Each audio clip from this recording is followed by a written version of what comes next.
This week's episode of Mind Gap Podcast is brought to you by the spider who watches you sleep at night. Hello again there, Wunderchancen. I'm just taking another midnight stroll along your ceiling, and I can't help but stare at your gorgeous face. It's almost as if you're just daring me to spin a little string of silky web down to your face to feel what your soft plush skin feels like. All the time I've spent crawling all over your face in the night, I know every inch of it. If only you would just love yourself like I love you. You're too hard on yourself. You've worked too many long hours at such a terrible job. Trust me, I know. I've been watching you from the cracks in your floorboards. It's times like these that just make me wish I could do more than just stretch my entire body across your mouth so I can feel your hot breath on me. I've curled up in your ear and whispered little spider poems to give you strength. I've gently massaged your bicep to make sure you aren't sore when you wake up. I've even downloaded the latest episode of Mind Gap Podcast to your phone so you could enjoy yourself on your commute to work. Just know you are loved and admired. I will never let anything bad happen to you. Ever. Hey dorks, just a quick message reminding you to head over to twitch.tv/mindgappodcast and give us a follow. We live stream when we record our new podcast episodes, and we're live streaming video game sessions on Saturday nights at 8 o'clock p.m. Central Time. We're playing super rad stuff like Among Us, Keep Talking and Nobody Explodes, Jackbox games, and Tabletop Simulator. Come hang out and play along with us. That's twitch.tv/mindgappodcast. Well, howdy, Mr. Pouty. Time to turn that frown upside down. On this week's episode, I put Justin in the hot seat and asked him some creative questions to give the listeners a chance to learn more about him. I then give Justin the 411 on how our latest video game stream went on Twitch. Spoiler alert, it was filthy and amazing. We then discuss some of our latest customer service woes and give each other a nice big shoulder to cry on. It was a lovely podcast and we're thrilled to share it with you, so figure out your call sign, decide which of your two beloved musicians you'd let die, and revisit a bad customer service experience as we sally forth into episode 247 of Mind Gap Podcast. Mind Gap Podcast.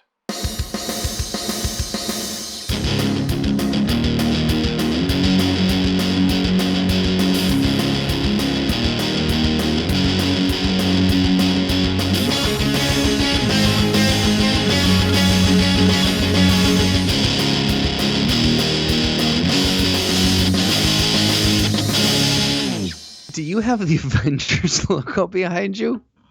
What do you mean?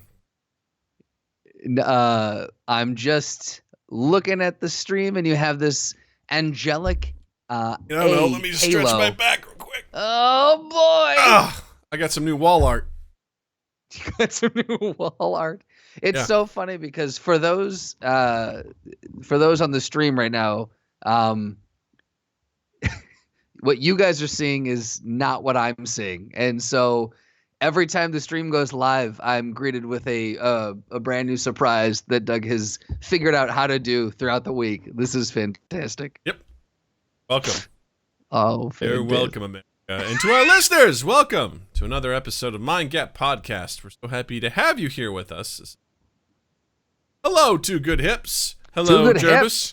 There you are, Two Good Hips. There you are, my. So before we get started, a couple of announcements. Let's get these out of the way.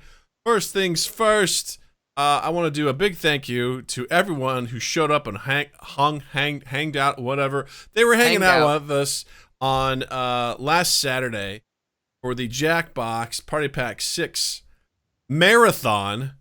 It was just under 4 hours of a stream, 3 hours and 55 minutes. And oh man, was that fun. I'm tired just thinking about it. It was a marathon. It was a blast. We had a really good time. We picked up some people, I still don't know who they are, who showed up to play. Someone by the screen name of Vampy showed up, which was awesome. Mocha Splat showed up, which was awesome. We had some Mocha Splat. Some returners. Jervis hopped on there with us. Sirloin 84. D Cochran 84 showed up. Bloody Bartfast, Dual Moment. All you all were freaking amazing. And it's Tuesday now. Tomorrow, I'm going to have a very not safe for work highlight reel that it's going to be on YouTube. I've had a couple people specifically say, "Hey, make sure don't tag me in it." I'm like, "You got it." Wow, you guys really, I was on there for like a popcorn fart. It was real quick, and then I was out. It sounds like you guys had a thing happen. Yeah, and I have to say, special shout out to Jill. She was an enabler, and she was basically like, "One more game." I'm like, I mean, who am I to deny my wife one more game? I mean, this is crazy. That's what I was talking to Drew, and he said the same thing. He's like, I go, so apparently you guys were on for like 4 hours. He goes, yeah, I stayed like the whole time. I'm like, dude, I said, how did you guys do 4 hours? He goes, well, Doug at least 5 or 6 times tried to end the stream. And he's like, if it wasn't Jill, it was some like random people who were just like, one more game. I was like, who am I? I mean, I gotta give the people what they want, man. Like, I can't say no. Like, it was amazing. It was so much fun. We were having a blast, and really, we spent the majority of our time playing Jokeboat, which was great. And you know, there was some filthy stuff that was said, and it was very enjoyable. Jervis goes, "Please tag me." You got it, pal. You got it. One of the brave few who wants to be tagged. But we had an absolute blast. We had some really great numbers. And after that, we were just a mere 3 followers away from hitting our magic number 50, which would become affiliates. So we were very, very close. So if you haven't already, up on twitch.tv/mindgappodcast, give us a follow. Every Tuesday night, we do record our podcast like we're doing right now. Every Saturday night, we play games. And this coming Saturday, my brother and I will be heading back into the world Warhammer Vermintide 2 to purge the chaos and the Skaven and the goat people. And you, I don't know, they're just called the goat guys, the herdsmen? No, it's just you're like the vermin and the Skaven and the goat people. The goat guys. It just sounded so not regal. Yeah, right? Yeah. The herdsmen. There we go. And as again, if you're watching on Twitch, you get to vote on what happens to us throughout the level. The last time we played, it got real interesting, got real dicey. We survived, but boy, it was real close a couple of times. So we'll be heading back in there. So come check us out Saturday night, 8 p.m. Central. Real great time. We'll have some fun, and yeah, we'll keep the stream alive. Great.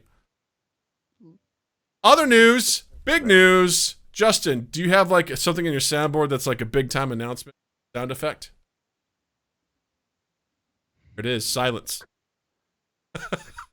Oh wait, can you not hear that? Nope. Oh boy, hold on. Oh no! The stream! Hold on, what happened here? What are we gonna do? Wait. Oh no. You can't hear this. Nope. Sure can't. Can you hear me? I can hear you just fine. Oh, that's interesting. Anyway, big news, everybody! We now have a merch store. You can buy, currently, a Mind Gap t-shirt off of Teespring. If you're on Twitch right now, just head down there. Down below. Down below. Hey, there it is. Oh, thank God. There's the sexy music I missed so much. Oh, yeah. Oh, yeah. We back, baby. We back. Oh, we got merch up in your butt. All up in your butt. Oh. We got the clothes you can buy so that you can take them off.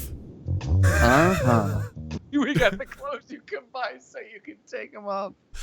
Duffy's 91, what's up? He says it's El Brocchio, but now it's back. Now it's back, baby. But yeah, if you're on Twitch, just head down there. There's a little panel. You can go and check it out. It's simple right now. We've got one t-shirt design, 3 different colors. You can purchase that. It supports the podcast. It also spreads the good word. Mind Gap. So go check that out. We will be adding more designs and more things as we go along. So please, if you're listening, head over to teespring.com/stores/2 letter E number 8. That's teespring.com/stores/2E8. It's the number 2. The number 2. The letter E. Letter E. The number 8. Number 8. Right. You can also check out 2 East 8th. They've got some merch stuff on there as well. So the nice thing about this is that, like you said, you essentially become a walking billboard for us. Which means a lot. Because it means a lot. People are going to be like, what's Mind Gap? And you're going to be like, well, it's this pretty cool thing. Have you Have you seen their highlight videos of what they do? Pretty brutal.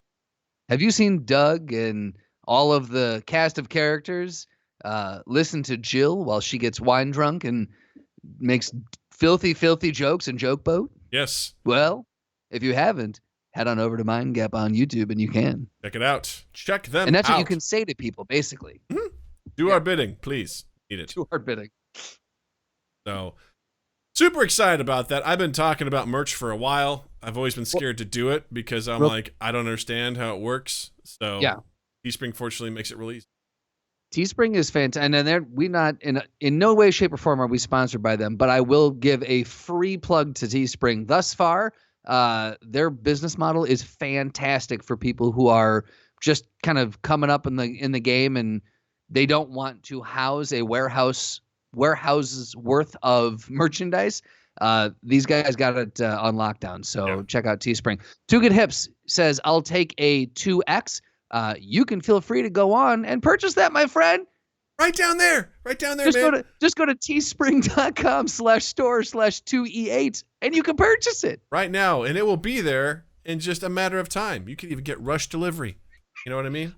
I like guaranteeing people that it will be there in just a matter of time. In just a matter of time, guaranteed. You know what I'm saying?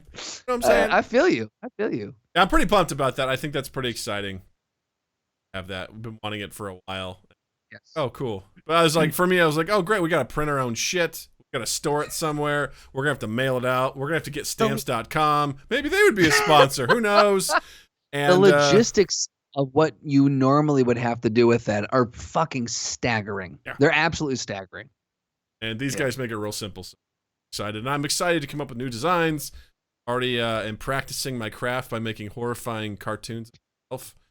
Oh, you guys. Different things. It's a thing of beauty. I tried out Adobe Illustrator. And I was like, you know what? Let's practice on a picture of myself. And I thought I'll make it cartoony. But then I was like, no, let's just trace all the lines and all that sort of stuff. And I sent it to Justin. It didn't have much shading on it. And it looked horrible.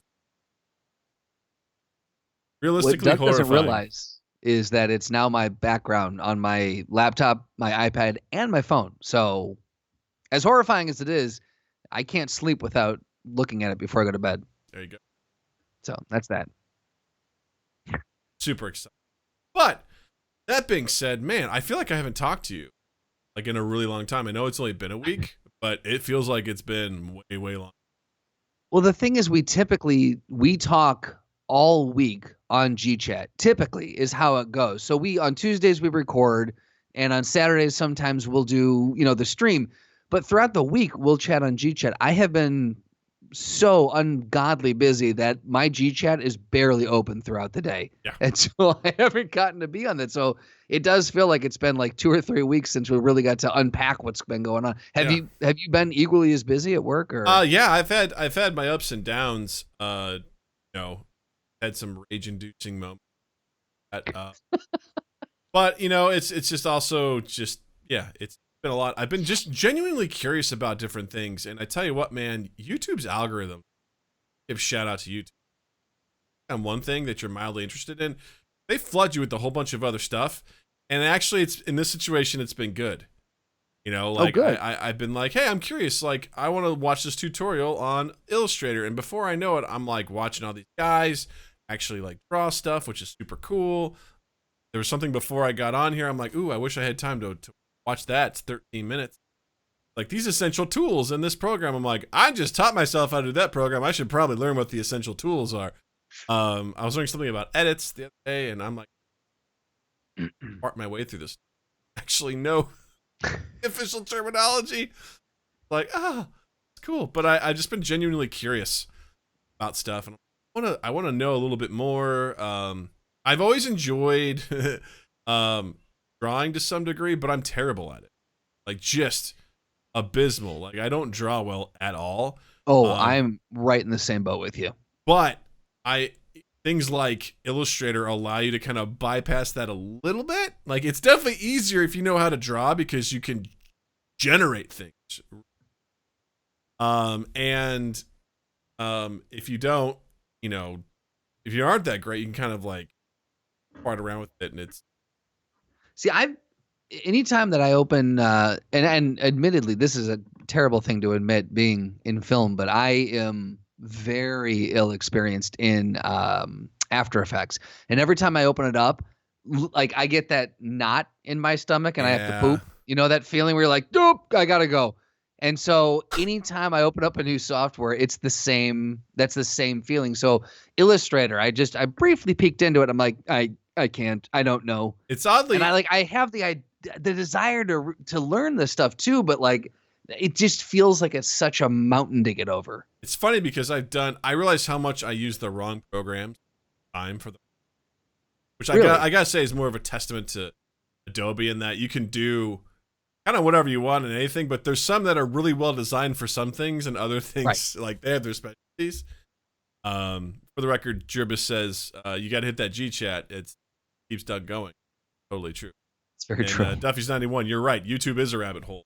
Not careful. 12 days later, you will pop up. Where was I? Pop exactly. up on the surface. Yeah. Pop it up. That also is what keeps me going on G chat, baby. Yeah. The feeling that goes through my mind whenever Justin sends me a chat on G chat. Oh baby, what's going on?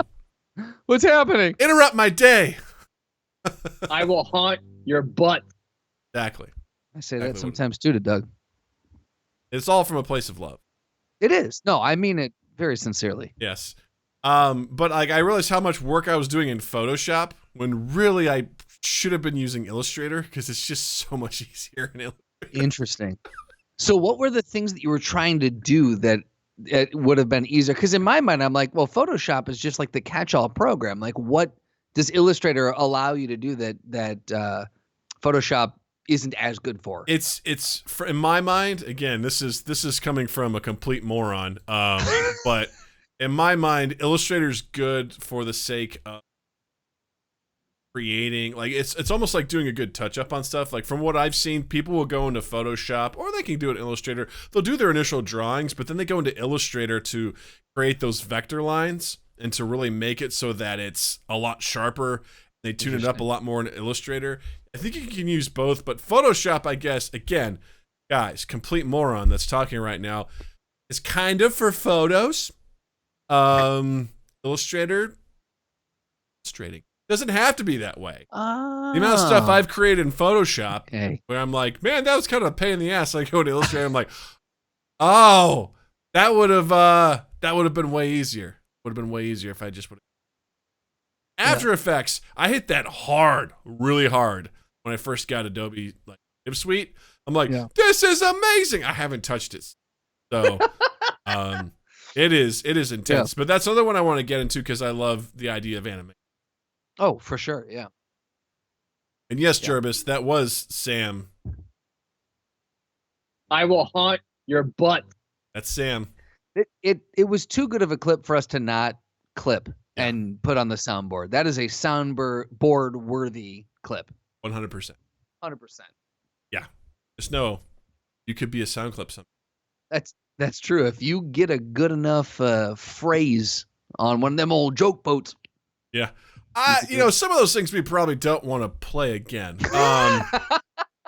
What happened on Saturday? I'm so interested. Well, really what it turned into was who can really use someone else as the butt of a joke. That's where the best stuff came from. And what I really loved is people had some amazing callbacks. Like people were referencing, former jokes.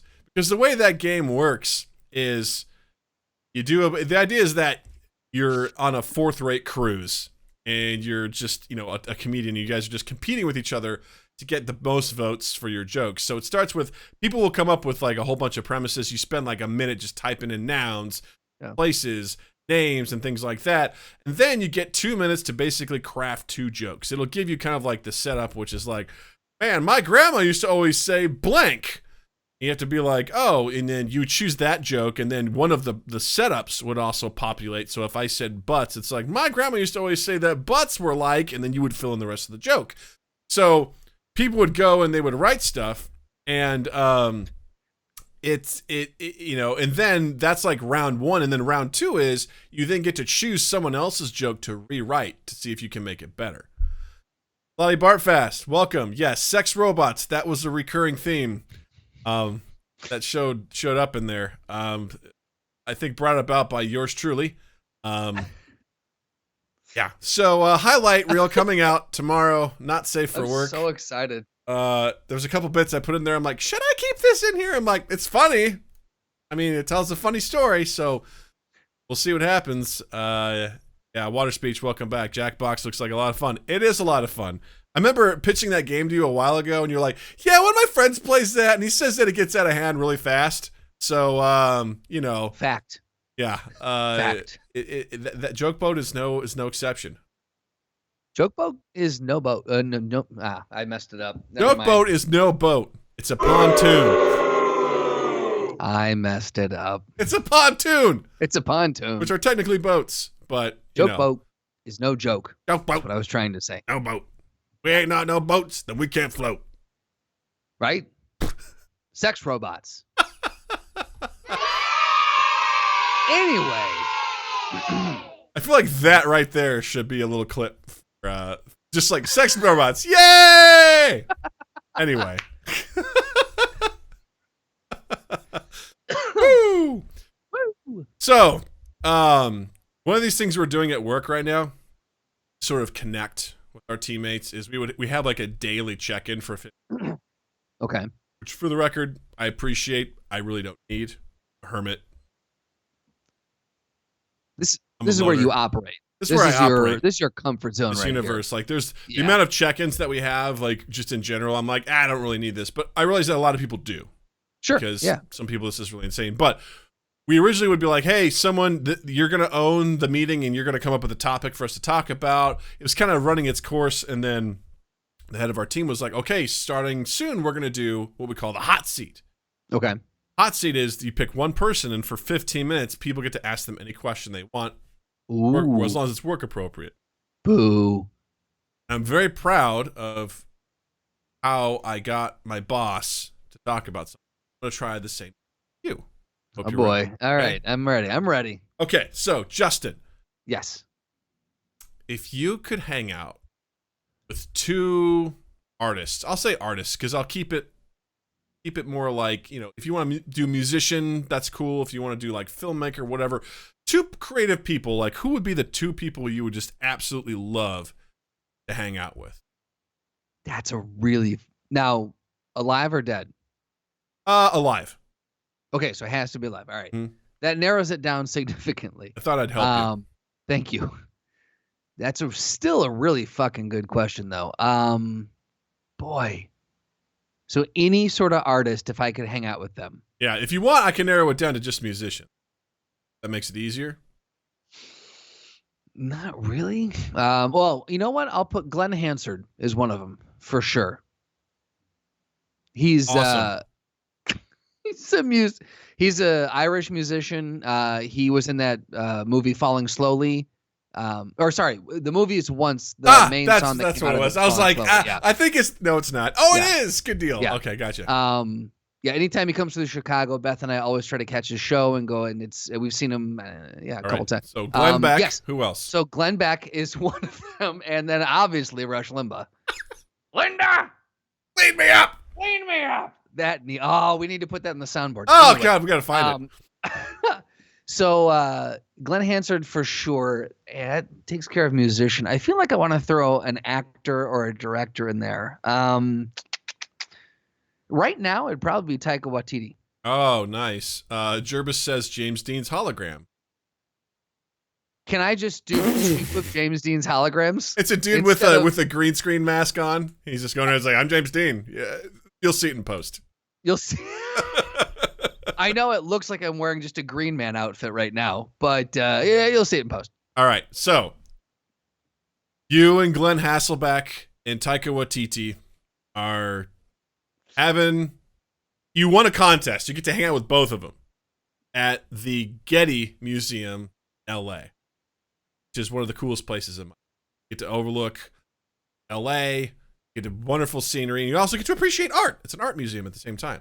All right. I'm into it. All right. You guys are hanging out. You're shooting the shit. Glenn Hannity is just, speaking Irish, and, he's telling you all about his cool licks he can do on his guitar, and Taika Waititi's being very aloof but fun at the same time, making a lot of jokes and whatnot. All of a sudden, you feel a little bit of rumble. Uh-oh. Oh, my God. It's an earthquake. All of a sudden, there's a little bit of a landslide, and part of the museum starts to slide down, and you're like, oh, my God. And you all start falling. You're able to brace yourself, and you grab each of them, one with each arm, but then you realize you can't pull them both up. Oh, boy. And you have to decide which one you're going to let go, which one you're going to hang on to and help up. So, Justin, who are you murdering and saving of those two? So basically, what we've got here is we've got a Spider-Man 2 scenario. I mean, I haven't seen that movie in a while, so sure.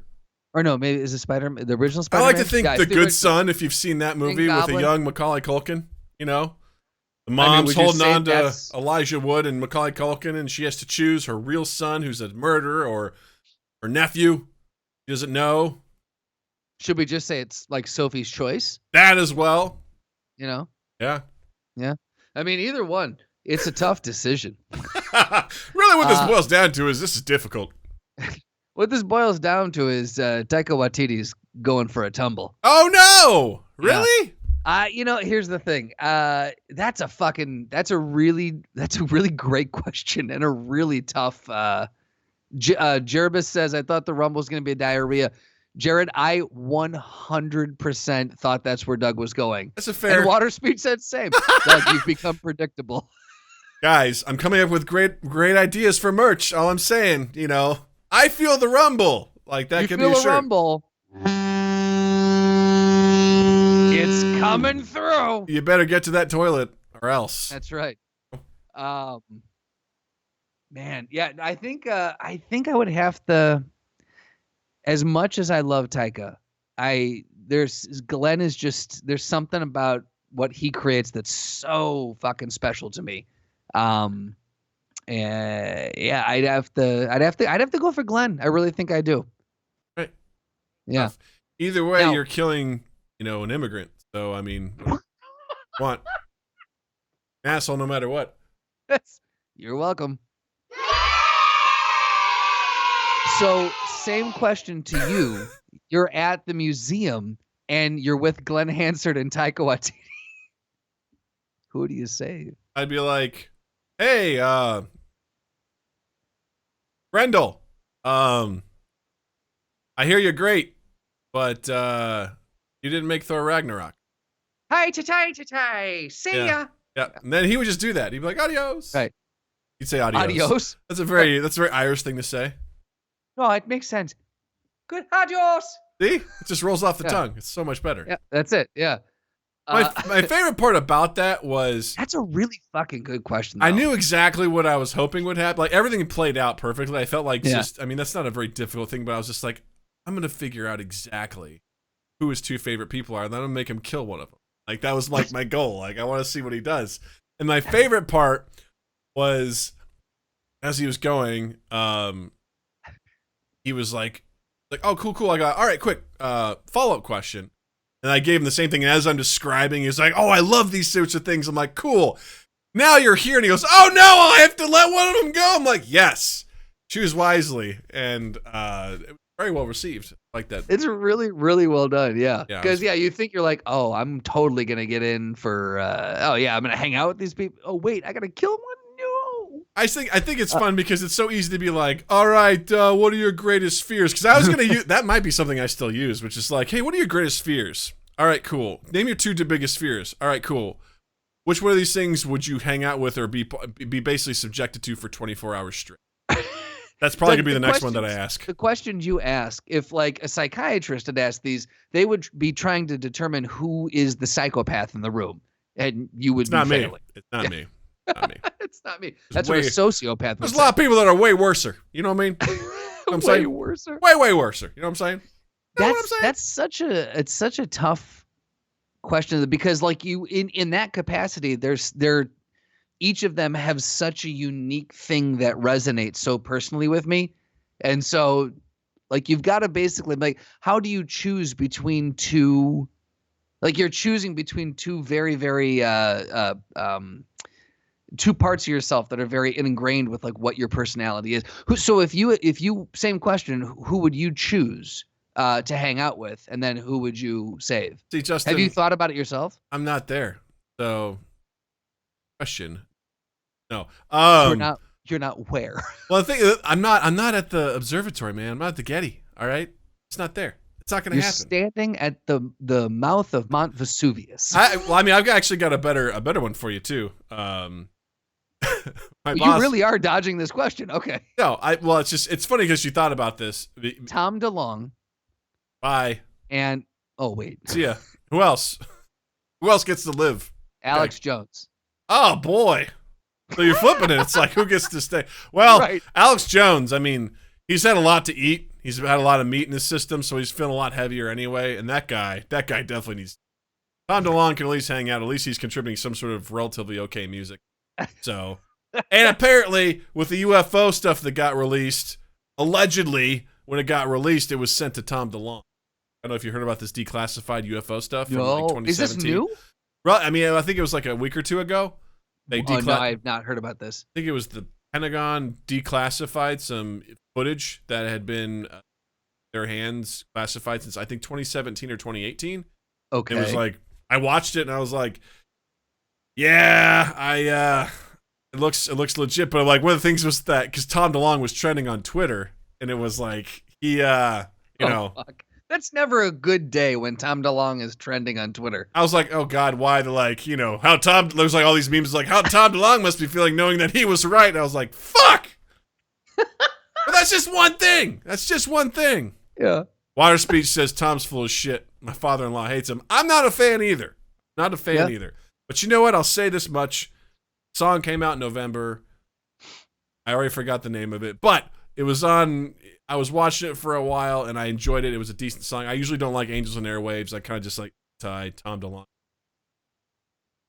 Water Speech says hilariously, Tom is hated by the UFO community.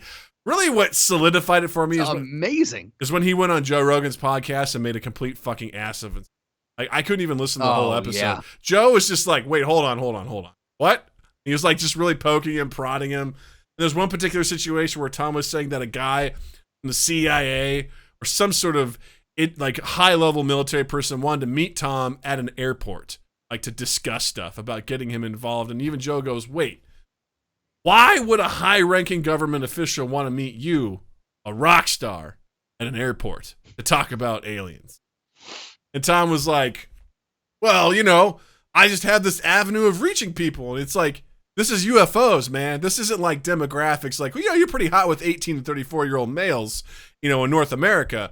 So this is the guy we've got to have disseminate this information. Like, and he was just like putting up all the stuff. And I'm like, God, this is a fucking shit show. I was so just saddened. I was like, I can't listen to this. I had to turn it off. I was like, man, fuck that guy. Even in the intro, Joe goes, all right, this is an interesting one, guys. Like, I have people on here, and sometimes he's as nice as he could. He said, this guy's full of shit is basically what So, but, it is what it is. And so Tom DeLonge, I had to hang on to him, but definitely let Alex. That guy. It sounds like the right answer. That guy's a giant piece of shit. Right. All right, I got another fun one for you. All right. Here we go. This one's definitely not as morbid, all right? Okay. You, sir, have been drafted. You are going to be an Air Force pilot. First off, can I just say, terrible idea. No, this is going to be great because fantastic. You're about to get assigned to your vehicle and they need to know what your call sign is. So they can paint it on your plane. What's your call sign? My call sign. Or you're a truck driver you're a truck driver and you're in, Smokey and the Bandit. Uh-huh. However you want to portray it. Yeah. What's my call sign? I get it. Based off that voicemail I got from the CDC, I think my call sign would be Teeny Weeny. I feel like that's got to be what it is, right? Teeny Weeny, I got one on my 6. I can't shake him. All right, I'm coming up behind you. You won't even feel me when I get there. Oh, Teeny Weeny. Oh, Teeny Weeny, you've struck again. Well, if I went back to like my nicknames in high school, it would be either Big J, or Judja, Juhjuh. And based off of hold on. Based off your Judja? face, I feel like Judja has to be the one. I feel like my initial thought was like, that's racist. Like, I don't know why, but I was like, you just can't be going around being like, what's up, Judja? Nickname. It sounded like a derogatory thing. I was like, what? It's not like I'm saying unitard. There you go. I'm just saying, it's Judja. Yeah, right? Yeah. So if I'm going off that, it'd be Big J Dog 83. Big J 80. That's my gamer tag. Yeah. Just initially, I'd probably have to go with Big J. Yeah. Okay. Big J or Big J Dog. Nice. But DAWG, obviously, because I'm gangster like that. Because I thought you were going to say something else. Because I'm a unitard like that. Oh, that's hilarious. I would do my other username sometimes is Justin Michael, Mikel, but I feel like that would be horrible if people were reading that like, all right, Justin Michael, you're flying a little too low, Michael. Yeah. And I'd be like, that's not me. I don't know who you're talking to. Well, obviously, like, I'm fine. They're like, can we keep this down to just a couple syllables, son? Choose a different call sign. God damn it. No, it's got to be Justin Michael. Son, that is not how this works. I can't hear you. All right. Justin Michael, this is not how this works. Oh, okay. Your name's going to be Dung Beetle. Here we go. Moving on. Would yours be Poop Water? Mine would be Little Caesar. You said that so certainly. Why? I've had this figured out for years. Why? Little Caesar. It's funny because I'm not little, and I think Caesar's just kind of a cool name, you know? And you're not Roman. Little Caesar. Little Caesar. Now, would it be Little Caesar or Lil Caesar? Probably Little Caesar. Lil. Yeah, Little Caesar. Little Caesar, yeah. Little Caesar. Rolls right off the tongue. It's easy to say. As you do flybys, or like as you like drop bombs, you're just like, pizza. This episode, this nuke brought to you by Little Caesars. On all of your bombs that you have in your plane, you just have stamped on them, pizza. I hate gluten, as it falls.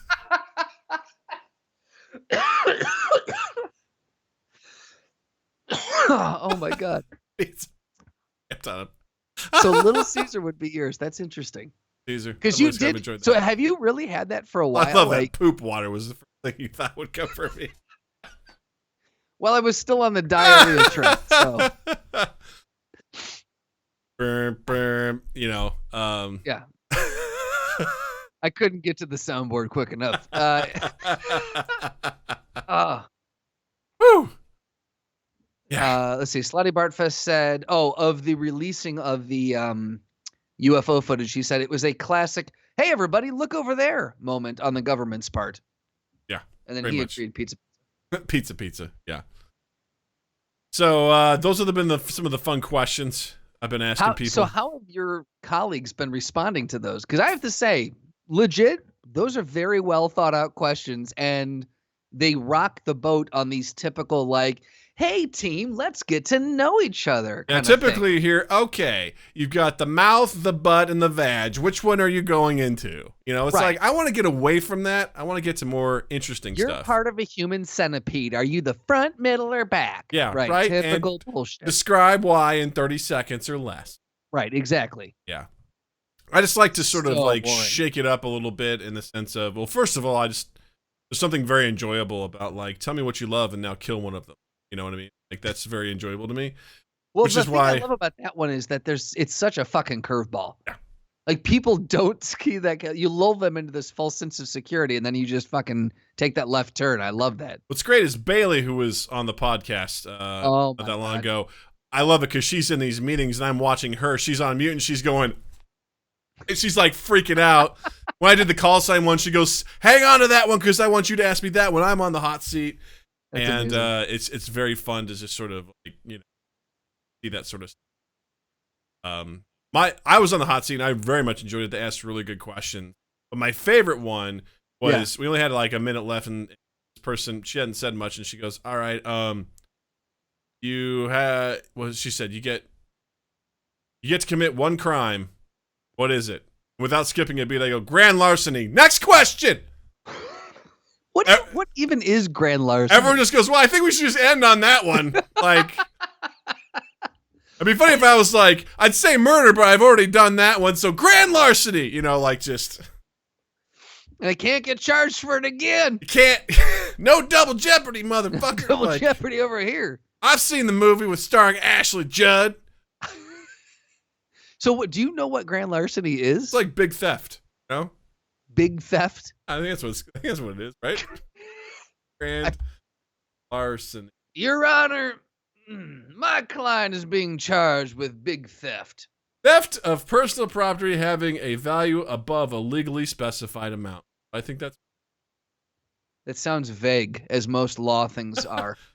What's an example of grand larceny? Embezzlement, extortion, receiving stolen property, and unauthorized use of property can all be considered theft. However, grand theft typically applies to what is known as larceny, theft of personal or tangible property. Okay. Hashtag erection.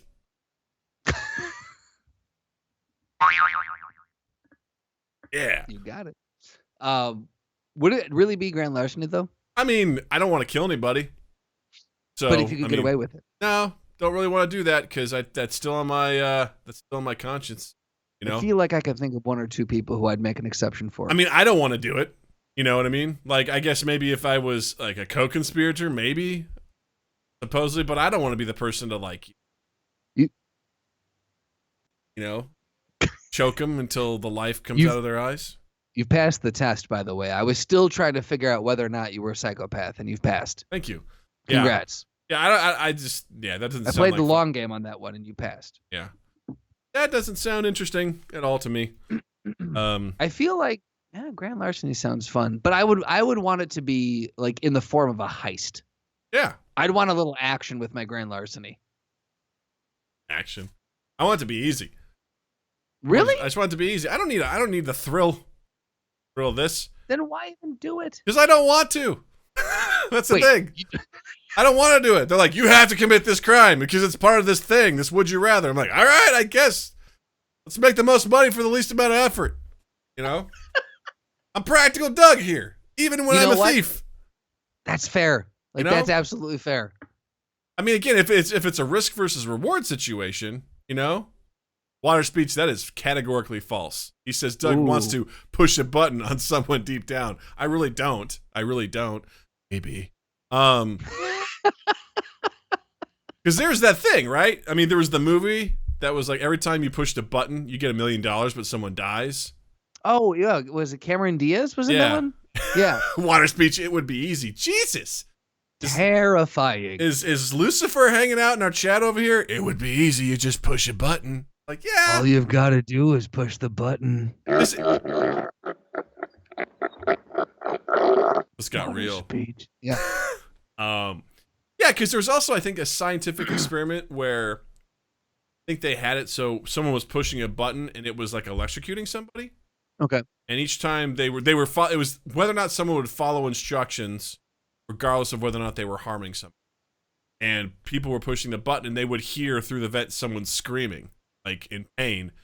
Then someone would be like, all right, push the button again. And they were surprised at how many people would do it just because someone of authority told them to do so. And there's also a movie about that. They're doing I forget what it's called. It was an experiment in the 70s where essentially they simulated prison. Yes. Really good movie, by the way. And it got like way out of control. Yeah. Essentially, like, students were basically, they were saying, I forget what the whole premise behind it, but essentially some students were prisoners, some students were guards, and more or less they were just going through this simulation at Harvard or some shit like that. And they volunteered for it as a psychological experiment just to see what it would do to people. And it was crazy to see, like, students called the Stanford Prison Experiment. That's what it was. And it was really crazy to see, like, how people reacted. Like, the students who were playing the guards kind of got on power trips. and the kids that were prisoners, like the things that went on between, like people got into character. They just really like, it got really intense. It's a really great movie, and it's based on a real experience. It's always fascinating to me to see, like, I think I'm very and it all susceptible to happened shit with like in only 6 days. It says here. Well, that's a long time if you think about it. Right, but it was supposed to be a 14-day prison experiment. They got 6 days in. They had to shut it down. And they like the students who were playing guards were beating them, and they were like complete psychological meltdowns. Yeah, it was. That's fucked up. It was wild. Like just. And did you see that movie? Yeah, it's great. It's a really good movie. It was movie. good. Okay. Yeah, they have really good actors in it. Highly recommend it. But I feel like I'd be very susceptible to that because just my typical personality is to kind of not rock the boat. You know? Yeah. Or the Flies. Yeah, Duffy's. Exactly. So would you say? Go ahead. When you say you'd be susceptible to it, susceptible to I have a falling feeling into like if you had a bunch of peers that like you were on team guard, like you would fall into the abusive behavior because you don't want to rock the boat? Not necessarily that.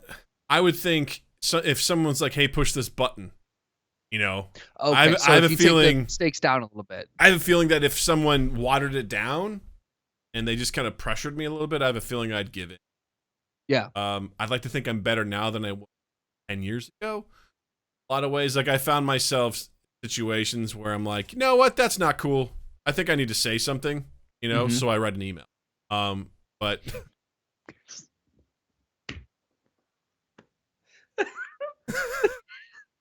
dear sir, madam, to whom it may concern, and uncheck the box that says, please contact me about this situation. I don't want a response. I want to tell you how I feel. One-sided only. Just know I feel this way. That's all I need. Take that, Dick's Sporting Goods. And your shitty bike support. Fuckers.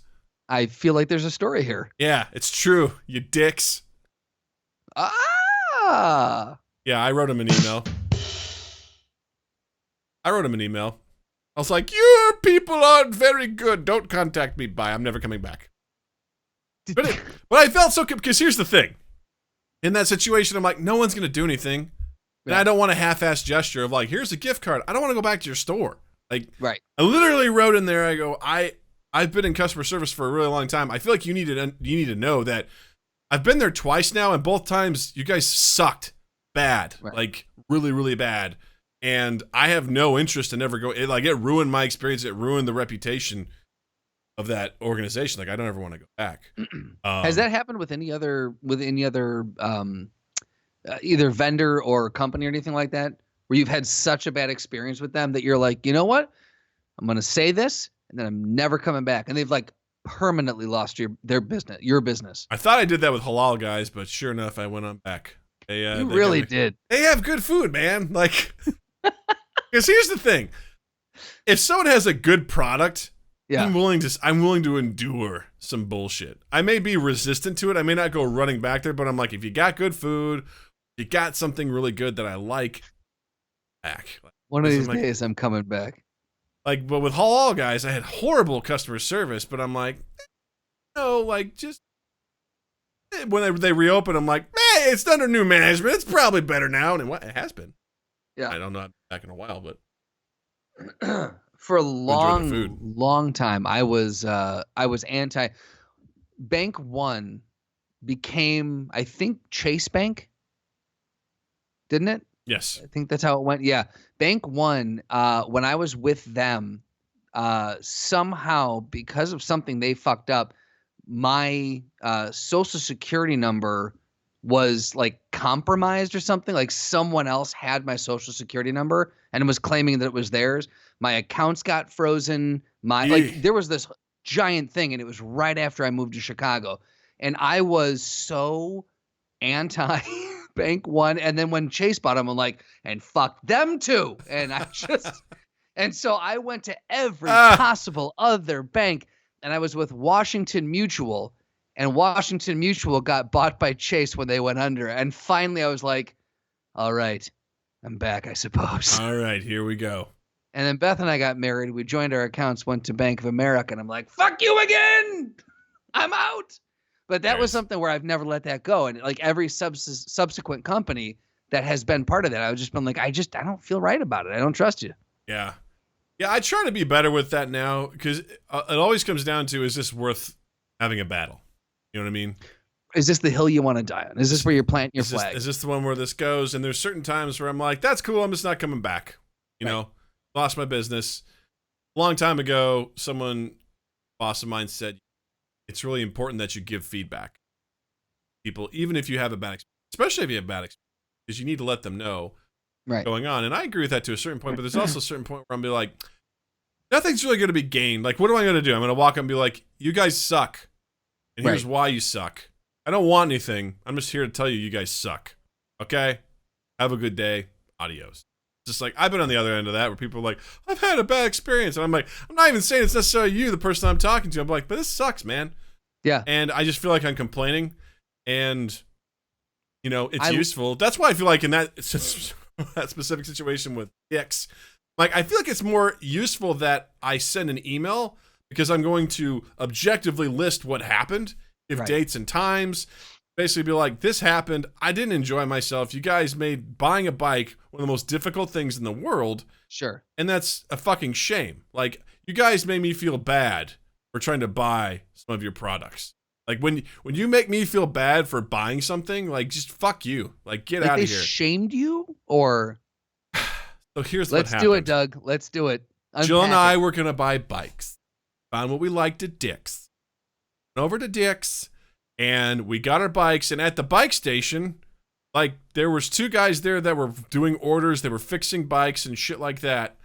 But they just were not paying attention to anyone who was, like, looking at bikes. Which, you know, I think that's, like, sales 101. But also, I could tell that they had a lot of stuff that they had to do. You know, they're trying to fix stuff. They're trying to fill orders and things like that. So I'm like, I get it, whatever.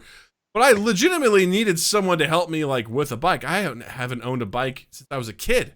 So, Water Speech wants to know, was it a tandem bike? It was not a tandem bike. That would just be a disaster. Giant disaster. So I ended up, like, just picking up a bike, and then, like, the guys at the bike stand disappeared. And they were just gone for like 15 minutes. And I'm like, what do we do? Because we also wanted to get a bike seat for Natalie, and we had all the stuff. I'm like, I guess we just take these downstairs. So, because this was upstairs. So we start going towards the escalators, and this manager goes, hey, guys, you looking to buy those bikes? We're like, yeah. They're like, did you get them checked out? I'm like, no. They go, well, we got to go get them checked out first. I'm like, there's nobody over there. Right. Like, well, hold on, we'll get them for you. And like, they call them up. I'm like, all right, this is a really bad experience. And I'm like, I don't know what to do. Right. I know I feel kind of stupid. So I go over there, and this guy just comes over, and he's not helpful. And I literally have to sign off that this guy talked to me about all these different aspects, about all these safety things. And this is where I just gave in psychologically. I'm like, sure, I'll initial that you did because you didn't. And I know that, you know, what am I going to do? Argue with you?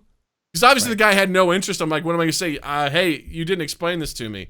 Right. Can you explain it to me? I just knew what I was going to get back. And then Jill was like, hey, can we get this, seat for our kid to put on? The guy's like, I can't do that today. No way, man. Can't do it today. You're gonna have to come back like maybe tomorrow or the day after. He's like, I got all these other orders, man. I can't do it. I'm like, you just can't put this on like right now? Like, nah, man, sorry, can't do it. That couldn't have taken more than 5 minutes. He's like, I got all these other orders, man. I got all these other things I gotta do. I can't do it today. And I was like, fuck you. I was like, whatever. I got a lot of bike orders, guys. What am I supposed to do? I'm backed up on bike orders. Like all these other people here. These other people. Put a seat. These other people on this bike. No, I can't do that. Can't. Like, okay, whatever. Jill and I go home. We end up trying to put the bike seat on ourselves. We fuck it up. And Jill's brakes stop working. Oh, like Jesus. They're like locked up so she can't actually ride. So we take it to a local bike shop. Guy was super nice. He took care of it right away for us, fixed it up. We're like, well, we just should have gone to you, period. Yeah. And I was like, well, that's kind of sucked. And then we decided we're going to go back and we're going to buy a little balance bike for Natalie. Okay. A month later. She was really doing almost the exact same thing happened. We go to buy a bike. No one's at the bike thing. So that, or I think Jill ordered it online. And then she called the place. It was like, hey, I want to make sure that everything comes with this bike, that the tires are inflated, that all the stuff is done. Yeah. We get it. I'm going to check out. They couldn't find the box. It was like trying to find, blood diamond or something in the hill, South Africa. And we finally get it. It's just in a box. And Jill goes, we should probably open this up. So we leave. We open it up. The tires are not inflated. It's not put together. So Jill goes back in. And she's like, hey, you guys told me that this was going to be this way. And you guys didn't do it. And they gave her a lot of grief about it. And then it was just all those things. I'm like, you know what, guys? It's not this hard to find a dick on a dog. It's also not that hard to just buy a bike. Duffy says you need to get fitted for a bike. Gets crazy really fast. Yeah, I'm also a huge fat ass, and I probably just can't buy whatever I did. I kind of like what I have. It seems like it's okay, but I also don't really how to operate a bike. I had to be like, how do you shift gears? I had to look that up. Thanks, YouTube. But it's just, when it comes to things like that, I don't know what I'm doing. I'm going to buy something, and, look, I've worked at shit jobs. I know it sucks. I know it's not fun, but... Come on, man, help someone out. They're looking to buy a fucking bike. You obviously have a passion or understanding of it because you're fixing them. So why not do that? I think that's the one thing that I've gleaned off of customer service in my years and years in the industry is that it doesn't matter how shitty of a day I'm having. Like if I pick up that phone, if I'm with a customer, even when I was at the Container Store, the minute I approach a customer, they don't give a flying fuck what's going on in my day. So if I'm having a bad day, if I'm stressed or whatever, the minute you start interacting, it's, hey, how are you? What can I do for you? And it's you have to turn that on. You have to. Yeah, the hardest part is switching it off. Like after you've had that bad encounter, you immediately have someone else. You have to be like, hey, how's it going? And be like, that's gone now. I can't think about it. I can't let it hang over my head. You've got to reset. And you can't presume that the next person's going to be as big of a dick as the first person. Sucks if they are. And you're like, great, I got a twofer. Hey guys, 2 for 2, yeah. Put my name up on the board. I found a twofer. I'm gonna go buy a lotto ticket because I'm on fire. Yeah. So I don't know, stuff like that. But again, that's just a perfect example of I'm like, I could fight with this guy and be like, you want me to initial this thing that says you explained it to me, but you didn't. Right. And, looking back on it, I should have said something. I'm like, I don't know what this is. Why am I initialing it if you didn't give this to me? Yeah. You didn't explain this to me. Like, that's really shitty of you. I really wanted to say all those things, but I'm like, what, am I going to fight with a guy who doesn't fucking care? Right. And then you're going to, get his manager? And then he's what is that's where you have to ask yourself as a client, what's the end goal? Yeah. What am I looking to get out of this? I wanted to bike and I wanted to leave. That's really what it was. And that's the thing is, this is going to take longer. And what end? And that's where I look at that as I'm very psychologically susceptible to stuff like that because I don't want to rock the boat. And really... That's why I'm a terrible negotiator because I just want to, get out of when I went and we got the van, and I knew it was just, they were waiting us out. They were wearing us down. They would leave for 10 to 15 minutes at a time. They knew it was a tactic. And I was like, it's working on me. I don't want to be here anymore. This is a waste of my day. Right. And I just get to the point where I'm like, fuck it, whatever, let's get out of here. And I don't have the resolve to win that battle of a Well, Waterspeed says, don't ever feel bad for asking for basic service. It's not like you asked a flight attendant to wipe your ass on a flight back from Bangkok. That's right. That's from the Poop Terrorist episode. Well done, Waterspeed. Children cheer for you, Waterspeed. Children cheer for poop on Bangkok flights. Yeah, that was an interesting one, right? Yeah. No, I recently had a similar customer service encounter where... And again, because you and I have worked so closely in this, I feel like I have a different mentality when I have to call in. But I had an encounter recently where I had to call customer service, and they were extraordinarily unhelpful to the point where I was like, I know if you wanted to, you could help. I know that. And I at the end of the call, I usually reserve this if this is my ace in the hole. And I was like, is there anyone you can escalate this to? I went through all the typical things and kept a very steady demeanor. And at the end I said, all right, look, I know this isn't your fault. I understand this is policy. I said, but I'm going to say this because I know this call is being recorded. And I hope that you I hope this call gets reviewed and used in a training thing on how not to handle this. And I went into You're a and so cunt. basically, right. I said, I'd like to say one thing. You're a cunt. Because I know it's recorded, I want to get this on record. Right. I just want to say on record that I will haunt your butt. But I said that I was like here's X, Y, and Z, and here's how you did this poorly, and here's how you, and I basically, and I don't like doing this, like, and I usually won't, but on this one, they were so incredibly unhelpful, and I'm like, I understand you didn't cause the problem, but you also did nothing to resolve it. Yeah, like, what were some of the things they were doing? So, well, they would, everything, I was giving them a very, Practical Doug, without getting into what the call was regarding, Practical Doug would have been very proud with the very logical pattern, a thing I laid out for them saying, you're telling me this, here's why that's incorrect, and here's why you should compensate me that fee that I was charged, and yada, yada, yada.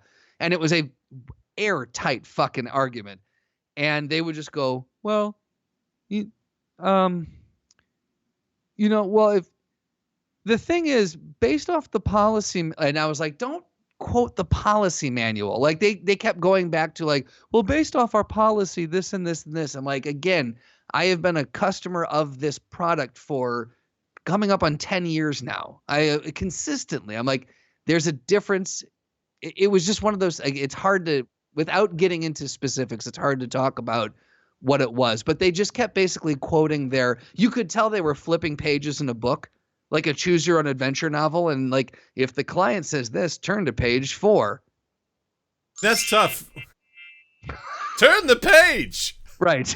When you hear this sound, when you hear the client go, turn to page 4. Jervis says, I can't believe Justin got bad service from poop.com. Yeah. Oh. I know. It was a great story, wasn't it, Jervis? It's really hard to go into details without getting into details, but it was one of those where I typically don't like, but when customer service people are not doing all they can, and it hurts because I've always tried to go as far as I can when someone really truly needs it. And if they're being kind on the phone, that goes so much further than if they're being a dick on the phone, you know? Well, it's really a testament to the company over, because I get it. They're there to protect. They're there to make sure that they don't give money away. They're there to, it's like the people that are the anti-fraud folks. They're there to double check everything to make sure. But at the same time, those are, as I've gotten older and I've experienced more of that stuff, and I realize when someone just sort of rests their laurels on a policy, well, according to the policy, it's like, okay, I understand your policy. I understand what you're saying, but what you're telling me is like that is your ace in the hole. Like, well, here's this magical document that states what we can and can't do. Therefore, I am bound to this document. Right. I signed a contract. I'm paid by it. I'm like, that's cool, and that's why you have to be like, fine, can I have your manager? Because we need to find a way around this. Because if it's a situation where like this doesn't work for me, or it's just not right, or whatever, if you just sit there and keep going, well, the policy says, it's like, well, you're not listening to me. You're a robot at that point in time. You're a slave to it. You're not helpful. And that's when it's like, I realize why people try to go around them. And right out of the gate, people will be like, hey, can I talk to your manager? And people are like, actually, let me try first. It's like, I know that's what you're supposed to do. I know right where this I'm is going going. to save us both some time. Just tell me who your manager is and just send me right on up there.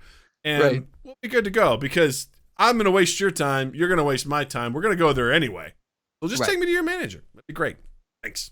Bye. Jervis, you're not wrong. He says, I'm going to assume your double XL butt plug arrived with teeth marks already in it. It's the only possible thing you wouldn't want to discuss. You're not wrong. I will not deny it.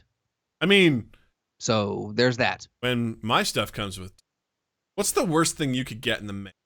You ordered teeth marks that would just disturb you the most.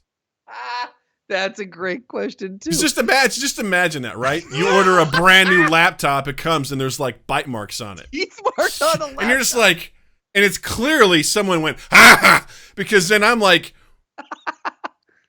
what happened? Was someone like doing frisbee with it and they're like, hi-ya, and they catch in their teeth? Or at that point though, I don't even think if it's a laptop, I'm not mad. I'm more just like, I'm curious. more than anything. Jill would be livid.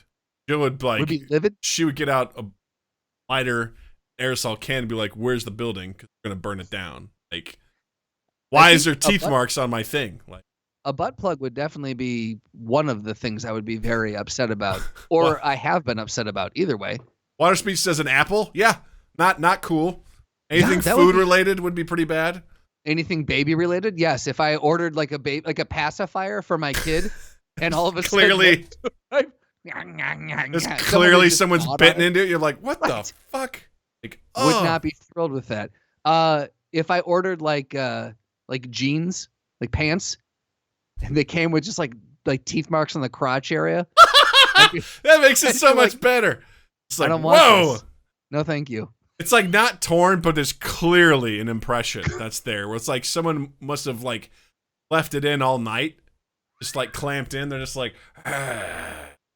someone got lockjaw while biting these jeans. Yeah, and that's the only possibility. They're beta testing a new style.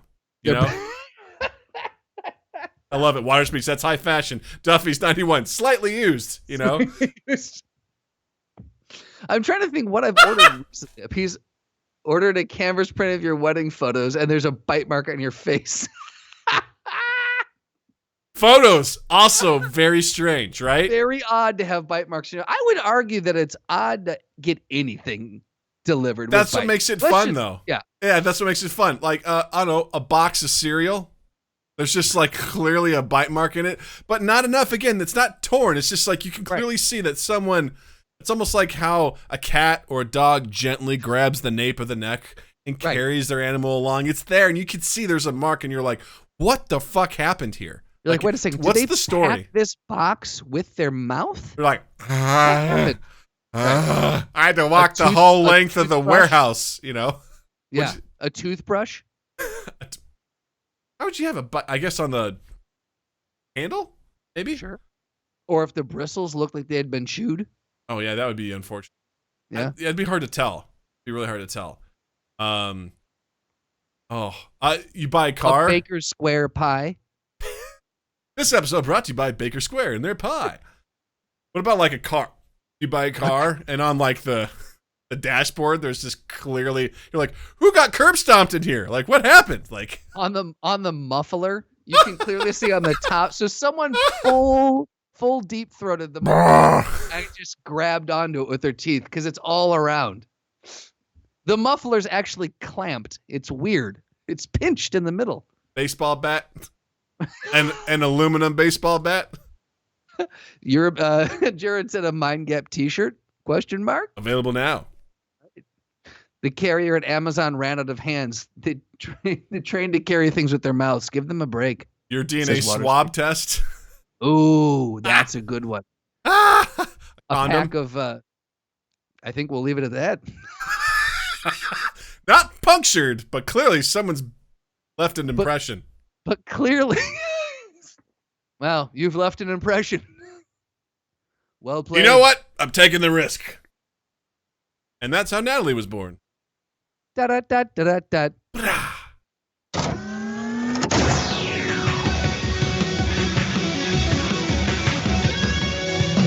Throwdown. Tried doing slow motion run. I saw it. I liked it. Welcome. Thank you. I forgot to say thank you. I'm sorry. I forgot to say thank you. It's time for the throwdown. The throwdown is what it's time for.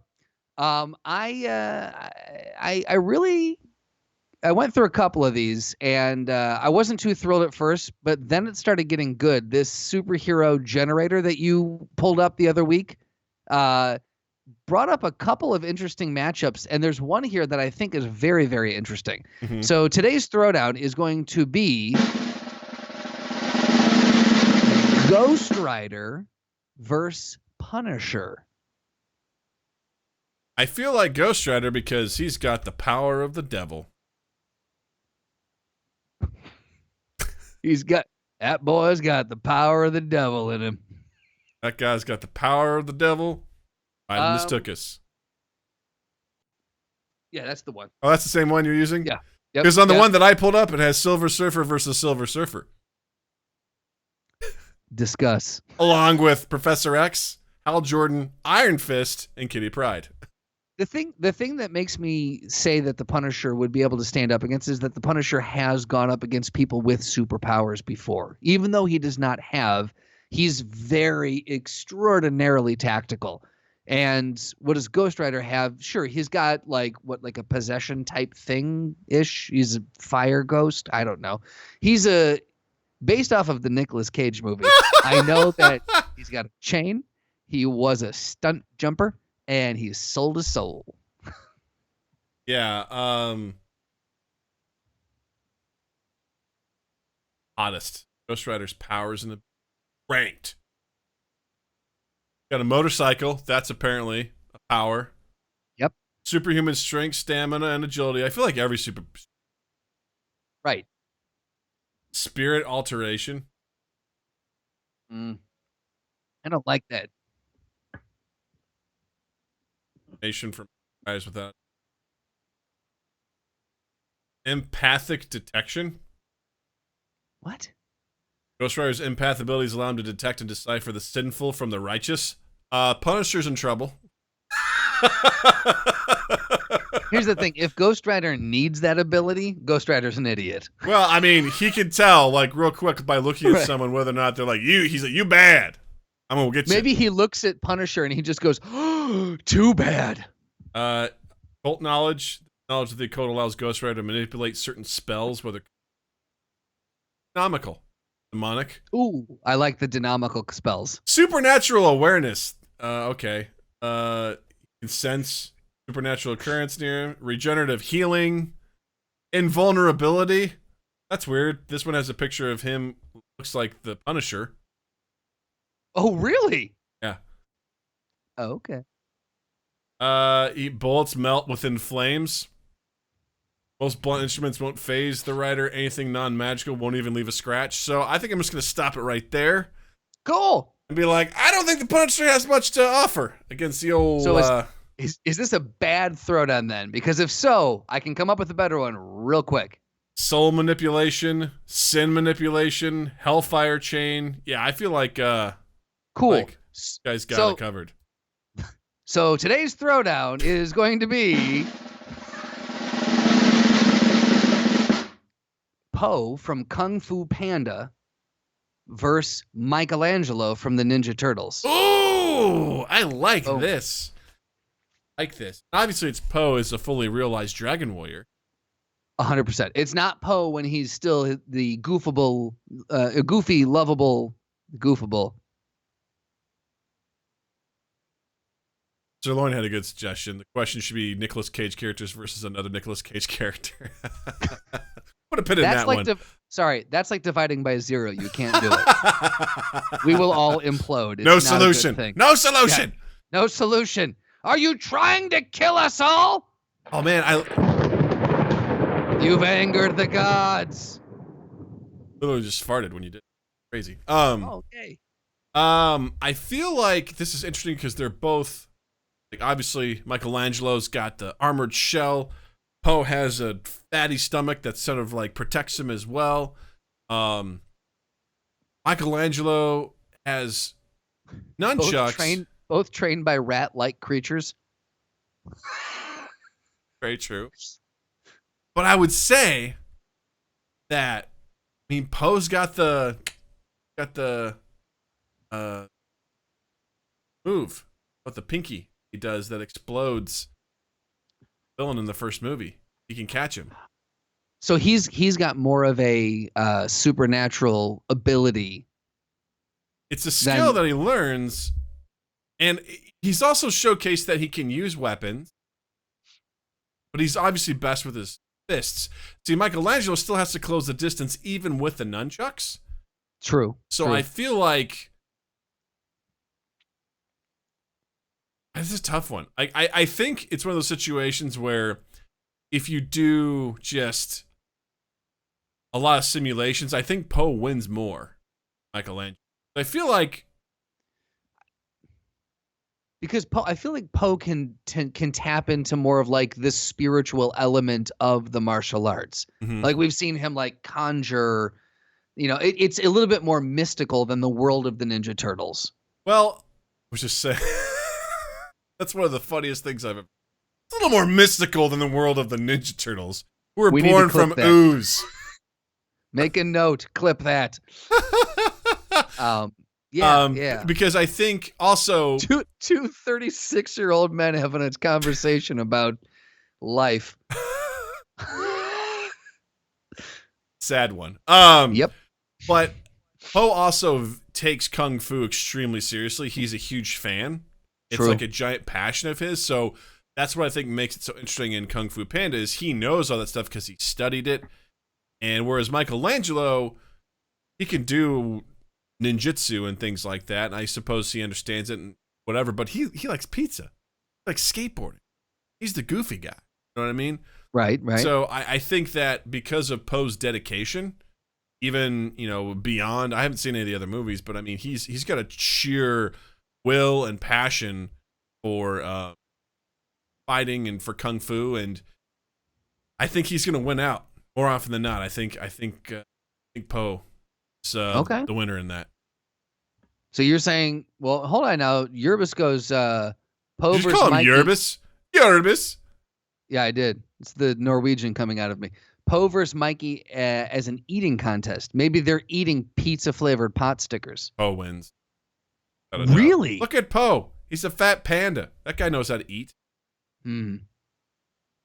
So that's all you get.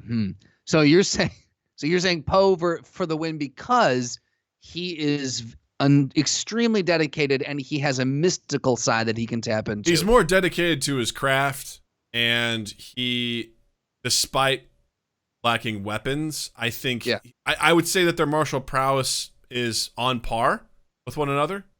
Okay. And because of that, the thing that puts it to the next thing is his passion, understanding of his craft. Also, he knows I want to call it the Tenchu finger hold. So he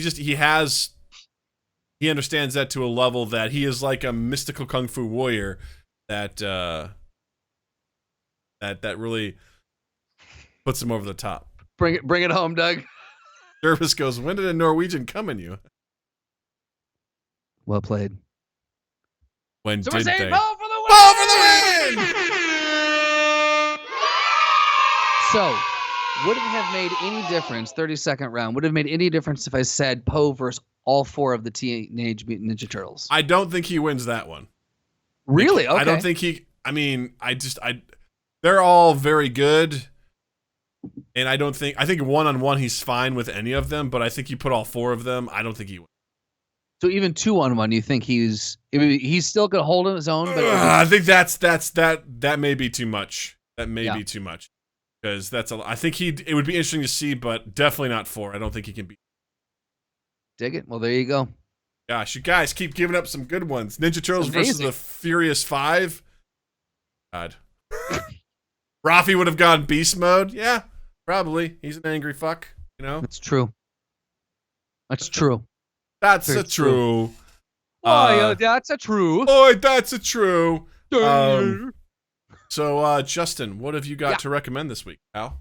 So, Doug, I got a good one for you. If you've not watched it yet, I strongly recommend Middleditch and Schwartz on Netflix. So I've heard. It is like a young TJ and Dave. They do a very similar form. If anyone's ever had the pleasure of seeing TJ and Dave in Chicago, they have a form where essentially they are potentially 10 different characters at the same time. And so let's say TJ starts as one character and Dave meets him. Well, maybe a third character comes in. So TJ will leave that character and be the third character. And then character 2 and 3 are talking to an empty space that is character 1. And so they'll just have as many of these fake people on stage as they need to, and they'll embody all of them. Middleditch and Schwartz does essentially the same thing, and they're really fucking talented. I have to give it up to them. So there's season 1 is what they're calling it. It's 4 different hour-long improv specials, and I watched the first one, and it's fucking awesome. I love that shit. Yeah, That's I think you'll really get a kick out of it. I don't watch much. Brag. So, that being said, I don't really have a lot to recommend. I mean, Tombstone was on sale the other day. It's one of my favorite. I don't really like Westerns. Classic. It's a good one. Val Kilmer as Doc Holliday. Kurt Russell. Wyatt Earp. Which is funny because after I watched that, I don't know, for the 96th time, I finally was like, let's look up some history on Wyatt Earp. I was like, wow, they really romanticized who he was as a human being in that movie. Like, he was pretty much a fuck up. But, in that movie, they're like, it's Wyatt Earp, the peacekeeper. It's like, nah, he's a bit of a fuck up. He got fired for punching somebody when he was a cop. So, yeah, it's very interesting to see that. But I love that movie. Val Kilmer is finest. Movie though, yeah. I'll really be a Huckleberry. Huckleberry. Yeah, I need to pull that for the fucking soundboard. There you go. There's Got it. I'm your Huckleberry. Huckleberry. I love it. We'll do our own reads for it. It'll be great. Yeah. But are you listening to any new albums, reading any new books, comic books, anything? Still listening to the old Dance Gavin Dance Afterburner. Still dig it. Sound device manager.